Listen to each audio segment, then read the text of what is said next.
Hi நண்பா, எல்லாருக்கும் வணக்கம். ஒரு கட்சியை பார்த்து பயப்படலாம், ஒரு கட்சியோட தலைவனை பார்த்து பயப்படலாம், கட்சியோட சேர்ந்து இருக்கிற கூட்டணிகளை பார்த்து பயப்படலாம். ஆனால் இங்கே ஒரு தீய சக்தி ஒரு கட்சியோட சின்னத்தை பார்த்து பயப்படுறாங்க, அதுவும் விசில் சின்னத்தை பார்த்து பயப்படுறாங்க. இதுதாங்க வரலாறு அப்படிங்கிறது.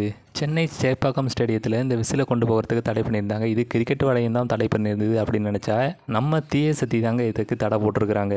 கிரிக்கெட் வாரியம் சரி, சென்னை சூப்பர் கிங்ஸ் அணியும் சரி, இதுக்கு எந்த ஒரு கட்டுப்பாடையும் போடலை அப்படின்னு அறிவிச்சிருக்கிறாங்க. கட்சி சின்னத்தை தான் பார்த்து பயப்படுறீங்கன்னு பார்த்தா கருத்து கணிப்பில் ஈடுபட்டிருந்த தாவேகா நிர்வாகிகளையும் அடிச்சிருக்கிறீங்க. அதில் ஒரு கர்ப்பிணி பெண்ணும் பாதிக்கப்பட்டிருக்கிறது தாங்க ரொம்ப வருத்தமான ஒரு விஷயம். இந்த தீய சக்தி டிஎம்கே கொஞ்சம் கொழுந்து விட்டு எரியுதுன்னு தான் சொல்லணும். ஏன்னா அணைய போகிற நேரத்தில் கொஞ்சம் பிரகாசமாக தானே எரியும். இதில் இன்னொரு கொடுமை என்னென்னு பார்த்தீங்கன்னா, துப்புரவு பணியாளர்கள் அந்த குப்பையை எடுக்க வரும்போது விசில் அடிக்கக்கூடாதான். இதுக்கும் தடை போட்டிருக்கிறானுங்க.